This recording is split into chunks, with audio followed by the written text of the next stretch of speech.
पांचों राज्यों के चुनाव खत्म हो चुके हैं। जब हम ये वीडियो रिकॉर्ड कर रहे हैं, असम को छोड़कर बाकी सभी 4 राज्यों के मुख्यमंत्री तय हो चुके हैं। पश्चिम बंगाल में ममता बनर्जी, तमिलनाडु में एम.के. स्टालिन और पुडुचेरी में एन रंगास्वामी ने शपथ ले ली है और अपने कार्यकाल की शुरुआत भी कर दी है। केरल में पिनराई विजयन 1-2 दिन में शपथ ले ही लेंगे, जबकि असम में अभी तक मुख्यमंत्री का चयन नहीं हुआ है। हेलो दोस्तों, नमस्कार। मैं हूं मनीष शर्मा और आप देख रहे हैं gangatimes.com। हर 5 साल पर चुनाव होता है और नए मुख्यमंत्री आते हैं, नए मंत्रिमंडल का गठन भी होता है।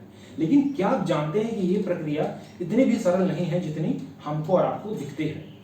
तो आज हम जानेंगे और बात करेंगे कि आखिर मुख्यमंत्री का चयन कैसे होता है, संविधान में इसके लिए कौन कौन से नियम कानून बनाए गए हैं। तो दोस्तों, जिस प्रकार संघ के मंत्रिपरिषद का प्रधान भारत का प्रधानमंत्री होता है, उसी प्रकार राज्य के मंत्रिपरिषद का प्रधान एक मुख्यमंत्री होता है। तो अब जानते हैं कि क्या लिखा है भारत के संविधान में।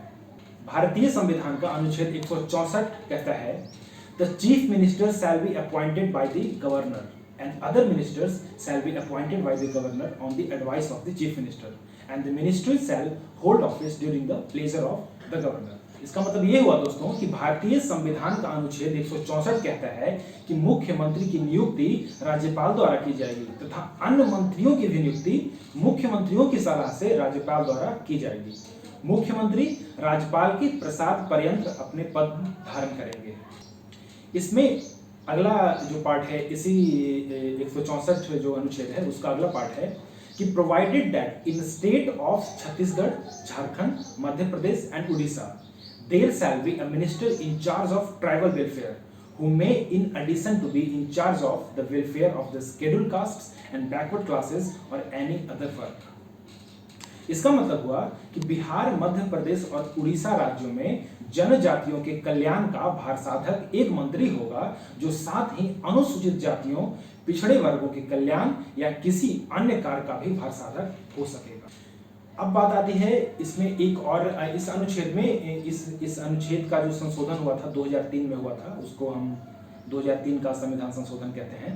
तो 2003 में जो हमारा संविधान है उसका संशोधन किया गया था और इसे नाम दिया गया था अनुच्छेद 164 का संशोधन। तो इसके अनुसार कहा गया है, the total number of ministers including the chief minister in the council of ministers in a state shall not exceed 15% of the total number of ministers of a legislative assembly of that state, provided that the number of ministers, including the chief minister in a state, shall not be less than 12। इसका मतलब ये हुआ दोस्तों कि 91वां संविधान संशोधन अधिनियम 2003 में यह व्यवस्था की गई है कि राज्यों के मंत्रिपरिषद का आकार मुख्यमंत्री सहित विधानसभा की कुल सदस्य संख्या का 15% से अधिक नहीं हो सकता।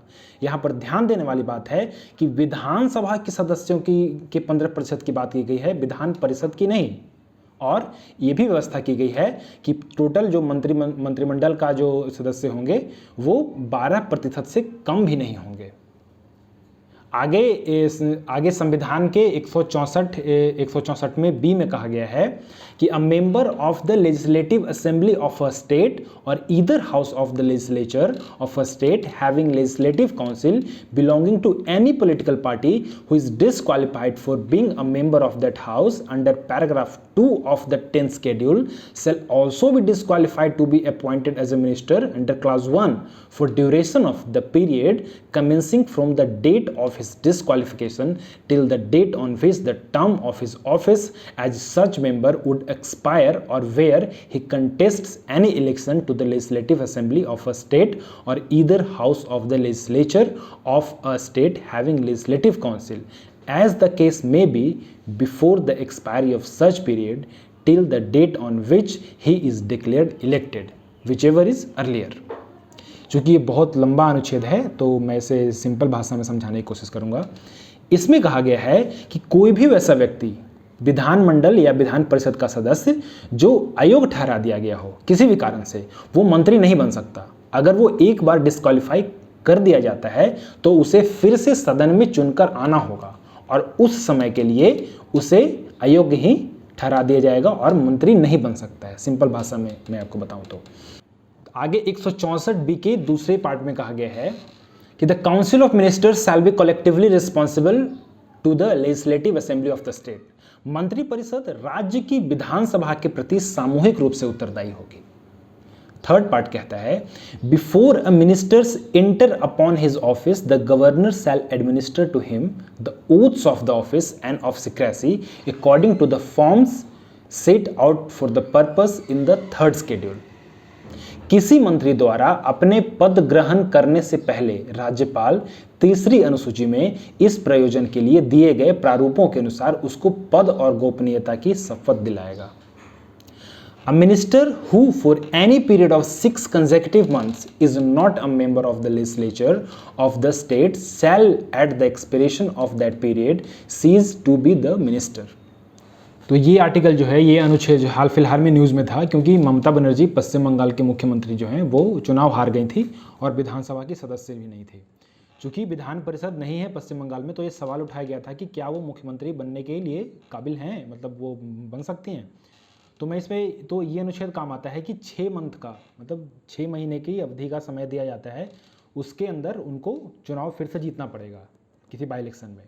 इसमें कहा गया कि कोई मंत्री जो निरंतर 6 मास की किसी अवधि तक राज्य के विधानमंडल का सदस्य नहीं है, उस अवधि की समाप्ति पर मंत्री नहीं रहेगा। अगर वो 6 मंथ के अवधि पर भी चुनाव नहीं जीत पाते हैं तो उन्हें फिर से इस्तीफा देना होगा। 5वां पार्ट है इसका, the salaries and allowances of ministers shall be such as the legislature of the state may from time to time by law determine and until the legislature of the state so determines shall be as specified in the second schedule. मुख्यमंत्री और मंत्रियों के वेतन एवं भत्तों का निर्धारण राज्य विधानमंडल द्वारा किया जाता है। राज्य विधानमंडल के प्रत्येक सदस्य को मिलने वाले वेतन भत्तों सहित उसे विधायक भत्ते, निःशुल्क आवास, यात्रा भत्ता, चिकित्सा सुविधाएं आदि मिलती हैं। अब बात करते हैं कि मुख्यमंत्री की नियुक्ति कैसे की जाती है। दोस्तों, वैसे तो संविधान में मुख्यमंत्री के चयन के लिए कोई विशेष प्रावधान नहीं है, लेकिन संसदीय व्यवस्था में उसी व्यक्ति को मुख्यमंत्री चुना जाता है जो विधानसभा में बहुमत प्राप्त दल का नेता होता है। मुख्यमंत्री को विधानमंडल के दोनों सदनों में से किसी एक का सदस्य होना अनिवार्य है। मुख्यमंत्री एवं उसकी मंत्रिपरिषद का कार्यकाल अधिकतम 5 वर्ष का होता है। इसके पूर्व भी मुख्यमंत्री अपनी स्वेच्छा से राज्यपाल को त्यागपत्र दे सकता है। अब बात आती है कि क्या राज्यपाल किसी मुख्यमंत्री को बर्खास्त कर सकता है? जी हाँ, बर्खास्त कर सकता है। संविधान में राज्यपाल को ये शक्तियाँ दी गई हैं, लेकिन वो किसी खास परिस्थिति में ही इसका उपयोग कर सकता है। राज्यपाल मुख्यमंत्री को तब तक नहीं बर्खास्त कर सकता जब तक उसे विधानसभा में बहुमत प्राप्त है। अगर सीएम विधानसभा में बहुमत खो देता है तो उसे त्यागपत्र दे देना चाहिए, अन्यथा राज्यपाल उसे बर्खास्त कर सकता है। तो दोस्तों, अब हम बात करेंगे मुख्यमंत्रियों की शक्तियों के बारे में। राज्यपाल उन्हीं लोगों को मंत्री नियुक्त करता है जिनकी सिफारिश मुख्यमंत्री ने की हो। मुख्यमंत्री के पास मंत्रियों के विभागों का वितरण और फेरबदल करने का अधिकार होता है। मतभेद होने पर वह किसी भी मंत्री से त्याग पत्र देने के लिए कह सकता है या राज्यपाल को उसे बर्खास्त करने का परामर्श भी दे सकता है। राज्य में होने वाले मंत्रिपरिषद की बैठक की अध्यक्षता भी मुख्यमंत्री ही करता है। मुख्यमंत्री मंत्रियों के कामों में सहयोग देता है और समय समय पर उसे नियंत्रण और मार्गदर्शन भी करता है। यदि किसी मंत्री का पद रिक्त होता है तो ये मुख्यमंत्री के ऊपर है कि वो उसे भरना चाहता है या नहीं।